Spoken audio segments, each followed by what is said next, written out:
présence. Nous avons besoin de toi.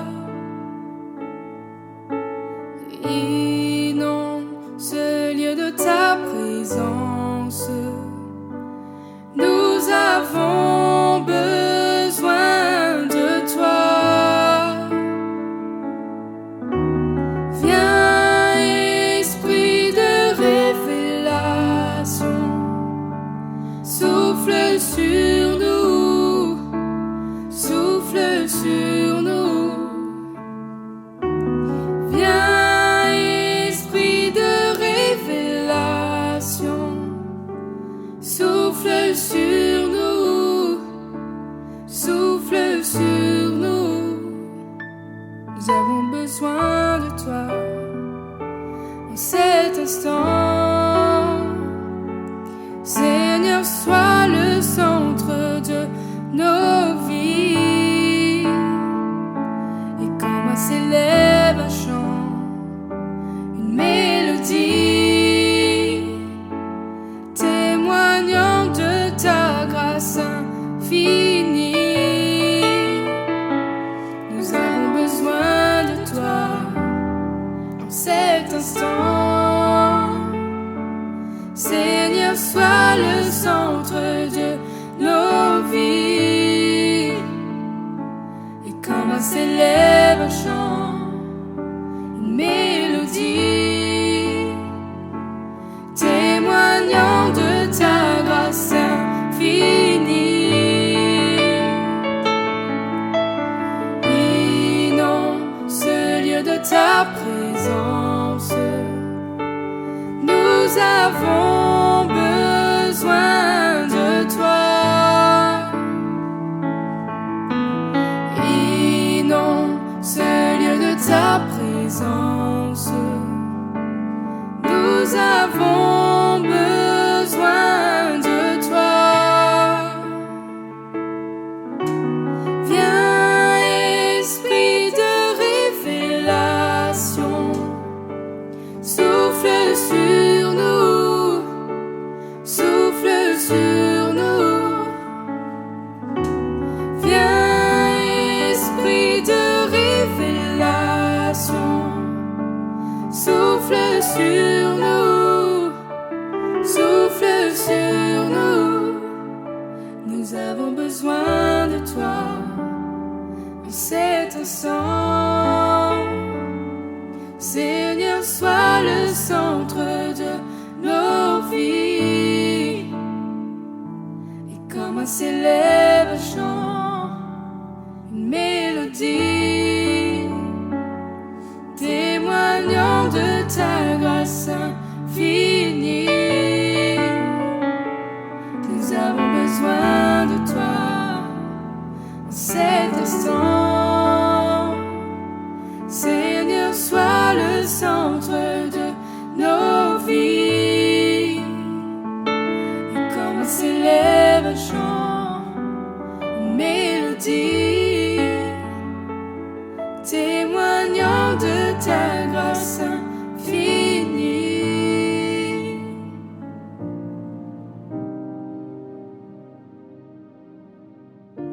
Bonjour à vous, heureux de pouvoir nous retrouver dans cette nouvelle vidéo sur ce thème, la prière, une parenthèse avec le Seigneur. Je vous invite à faire avec moi cette lecture dans Matthieu, chapitre 14, verset 23. Quand Jésus eut renvoyé la foule, il monta sur la montagne pour prier à l'écart, et comme le soir était venu, il était là seul. Laissez-moi ouvrir avec vous donc une parenthèse sur la prière, juste pour vous encourager à continuer ce cheminement qui mène à prier. Au vu de ce passage, à l'exemple de Jésus, ressentons le besoin de nous isoler pour rencontrer Dieu, pour un temps de communion personnelle avec le Père, notre Père. Retenons pour cela l'exemple de Jésus. Il prendra soin de renvoyer la foule, afin de s'isoler dans un temps de prière avec son Père. N'aurions-nous pas aussi besoin de renvoyer ces foules qui nous empêchent de bien entendre, de distinguer la voix du Seigneur, ces foules d'amis, ces foules d'activités qui nous sollicitent. J'aimerais partager avec vous cette anecdote d'un homme qui fit sa rencontre personnelle avec Dieu lors de sa conversion. Alors dira-t-il, certains disent que pour se rapprocher de Dieu, il faut un acte de foi. Mais je n'étais pas prêt pour telle preuve d'audace. Qu'est-ce qui me retenait? Des mois passés sans réponse à mes questions, pourtant doucement, encore et encore, j'avais le sentiment que Dieu me guidait vers lui. Des petites choses se produisaient pour m'encourager. Quelqu'un me donnait un livre utile, ou bien j'entendais un message qui répondait à toutes mes questions clés, qui me permettait de découvrir Dieu. La délivrance eut lieu quand j'ai finalement réalisé qu'il était absolument nécessaire que, de ma part, je fasse ce pas de foi. Pour la première fois de ma vie, j'ai lâché prise. J'ai dit à Dieu, Dieu, je n'ai pas besoin d'attendre d'avoir tout compris. Je me confie en toi et je veux pleinement t'appartenir. Je m'en remets à tes tendres soins. N'est-ce pas là ce que nous sommes invités à faire? N'aurions-nous pas aussi besoin de renvoyer ces foules pour avoir un moment avec lui? Ces foules qui nous embrouillent, qui nous agitent, qui nous empêchent de nous concentrer sur l'essentiel. Ces foules qui nous influencent, qui veulent nous modeler à leurs envies. Ces foules qui nous empêchent de rencontrer Dieu, de faire le pas de la foi.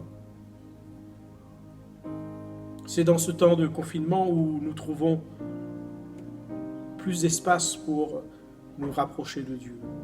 C'est dans ce temps aussi que les foules se sont arrêtées, les plannings se sont figés, nos vies programmées ont laissé place à des temps d'isolement, à des temps de silence. Regardons ce temps comme une opportunité à réfléchir. À réfléchir à quoi? Sur le rythme de vie que nous menions? Sur la place que nous avons donnée à Dieu? Vous savez, nous perdons vite les dimensions spirituelles quand les sollicitations de la société nous appellent. Aussi, nous lisons les mises en garde de Jésus sur la course effrénée de la vie. Tout réussir, le toujours plus. Des fois, hélas, au désavantage de notre famille, de la vie familiale. Alors Jésus fait la remarque au verset 26 de Matthieu chapitre 16. Dira-t-il, que servirait-il à un homme de gagner tout le monde s'il perdait son âme? Ou que donnerait un homme en échange de son âme? Ne pourrions-nous pas y réfléchir afin de mettre à nouveau les priorités là où il le faut? Jésus met aussi en garde contre toute apparence des désirs de se montrer aux autres, de se montrer qu'on a. Et nous lisons ce qu'il dit dans le Matthieu chapitre 6, au verset 1er. « Gardez-vous de pratiquer votre justice devant les hommes pour en être vus. Autrement, vous n'aurez point de récompense auprès de votre Père qui est dans les cieux. Fais ton aumône, mais fais-le en secret. Et ton Père qui voit dans le secret te le rendra. Quand tu pries, entre dans ta chambre, ferme ta porte et prie de ton Père qui est dans le lieu secret, et ton Père qui voit dans le secret te le rendra. » Quelqu'un disait que la prière ne s'apprend pas dans une salle de classe, mais dans le secret. Jésus nous encouragera toujours à chercher en premier le royaume et la justice de Dieu. Car dira-t-il, et toutes choses vous seront données par-dessus, par notre Père, qui sait ce dont nous avons besoin. Soyons donc encouragés à revoir nos priorités. Nous n'avons pas eu besoin, comme Jésus, de renvoyer la foule. Pour nous, elle s'est confinée d'elle-même en nous laissant quelque temps de répit pendant ces quelques périodes de confinement. Un temps de répit que nous pourrions mettre à profit pour notre intimité avec Dieu. À restaurer des autels, à relever. Ce mot autel, bien qu'un terme hébreu qui signifie abattre, égorger, ou encore offrir en sacrifice. Et dans la Bible, l'autel est une table où l'on déposait les offrandes et sur laquelle on immolait les victimes offertes à Dieu. Symbole d'adoration et de culte, de vénération. Profitons de ce temps aussi pour restaurer ces autels, nos moments de culte, nos moments d'adoration, que le temps a mis à mal. Nous découvrons dans l'Ancien Testament que les anciens tels que Abraham ont souvent restauré les autels lors de leur rencontre avec Dieu ou de leur reprise de contact avec Dieu. Des autels qu'ils avaient pour un temps délaissés pour multiples raisons.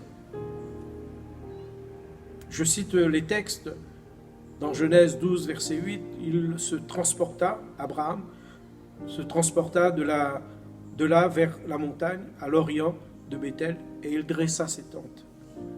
Ayant Béthel à l'occident et Haï à l'orient, Abraham bâtit encore là un autel à l'Éternel. Et Abraham invoqua le nom de l'Éternel. Un temps de prière. Dans le chapitre 13, verset 4 de Genèse, du livre de la Genèse, dit « Au lieu où était l'autel et qu'il avait précédemment fait, c'est là qu'Abraham invoqua le nom de l'Éternel. » Ou encore cet homme, Jacob, qui revient de ses périples et veut montrer à Dieu sa gratitude, au chapitre 35 du livre de la Genèse, au verset 3. « Nous nous lèverons et nous monterons à Béthel. Là, je dresserai un autel à Dieu, au Dieu qui m'a exaucé dans le jour de ma détresse et qui a été avec moi pendant le jour que j'ai fait, le voyage que j'ai fait. Il bâtit là un autel, il appela ce lieu El Béthel, car c'est là que Dieu s'était révélé à lui lorsqu'il fuyait son frère. » Frères et sœurs bien-aimés, prenons du temps à notre tour pour restaurer l'autel de prière personnel, pour restaurer notre autel de prière en couple, entre couples, pour restaurer l'autel de nos moments de culte familial. Beaucoup nous font part de ce qu'ils regrettent aujourd'hui. C'est ce moment de prière dans le couple, disent-ils. On ne prie plus avec. Quel dommage. Nous savons ce que dit la Bible. Deux valent mieux qu'un. De tout cœur, j'espère que depuis, vous l'avez restauré, remis en marche. Et je crois que le fait de prier ensemble dans le couple renforcera les liens d'affection et restera dans le cœur de vos enfants un modèle de prière, car l'exemple vient de nous. Paul dira à ses lecteurs, « Nous vous avons montré comment il faut faire. Montrons nous aussi comment il faut faire à nos enfants. »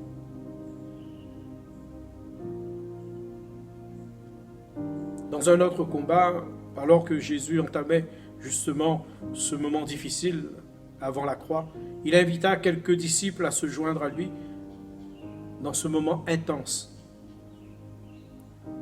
Ce moment intense qui nous révèle et qui peut-être vient parler à nos cœurs que tous les moments ne sont pas pareils. Il y a des moments plus durs. Je lis pour vous le texte de Matthieu 26, verset 36. Il dit que Jésus alla avec eux dans un lieu appelé Gethsémane et il dit aux disciples, « Asseyez-vous ici pendant que je m'éloignerai pour prier. » Au verset 37, il prie avec lui Pierre et les deux fils de Zébédée, il commença à éprouver de la tristesse et des angoisses. Il leur dit alors, « Mon âme est triste jusqu'à la mort. Restez ici et veillez avec moi. » Et Jésus vint vers les disciples qu'il trouva endormis, et il dit à Pierre, « Vous n'avez donc pu veiller 1 heure avec moi ?» Frères et sœurs, le combat n'est pas fini. Restons vigilants jusqu'au bout. Tenons-nous au pied du Seigneur. Veillons encore 1 heure de temps avec lui. Veillons encore 1 heure de temps de plus pour nos frères, nos sœurs fatiguées, malades et ceux qui vivent des temps de persécution. Veillons encore 1 heure de temps de plus avec lui pour notre pays, son gouvernement, pour le salut des âmes, pour notre famille, pour nos enfants, pour notre Église. Et enfin, veillons pour nous-mêmes, afin que nous ne défaillions pas. Car rappellera Jésus, veillez et priez, afin que vous ne tombiez pas dans la tentation. L'esprit est bien disposé, mais la chair est faible. Soyons courageux dans ce temps de prière. Ces autels qui ont été renversés ou qui ont été délaissés, rétablissons-les. Rebâtissons-les. Et soyons de ceux qui profitent de ces moments pour nous approcher de Dieu, pour se remettre dans l'intercession. Peut-être que, au sein de notre couple, nous ne prions plus avec. N'est-ce pas là le temps de se joindre les uns et les autres et joindre les forces dans la prière? C'est à cela que nous voulons vous encourager. Alors sur ces quelques paroles, je vous invite à prier ensemble, à courber vos cœurs. Seigneur, nous bénissons ton nom car tu es au courant de tout ce qui se passe dans les vies, dans les couples, dans les foyers, dans nos vies personnelles. Tu nous invites à restaurer l'autel, tu nous invites à restaurer ces temps de prière, de culte familial, ces moments entre couples où nous prions ensemble, où nous vaquons à la prière. Te prions de bénir ton peuple, tes enfants. Merci pour l'Église qui réalise que ces temps sont des temps difficiles et des temps aussi qui nous annoncent bientôt ta venue. Jésus, donne-nous à nous engager, donne-nous à garder, à rester dans la sanctification, à veiller sur nos vies. Donne-nous à être aussi des exemples, des modèles pour nos enfants. Encourage chacun de nous et bénis ton Église. Bénis-la parce que nous savons que tu l'aimes. Merci Jésus pour ce que tu vas faire. Amen. Frères et sœurs, nous voulons vous remercier pour votre écoute et nous voulons vous souhaiter le meilleur pour votre santé. Nous vous donnons rendez-vous à la prochaine. Nous rappelons que chaque vendredi de 20h à 21h se tiennent nos temps de prière en commun à la maison. Chaque mardi, nous aurons nos temps de jeûne et de prière organisés par l'Assemblée de Dieu de La Réunion. Nous rappelons à l'église locale que nous aurons nos réunions tous les jeudis à 18h en visioconférence Zoom. Alors n'hésitez pas à nous joindre et que Dieu vous bénisse.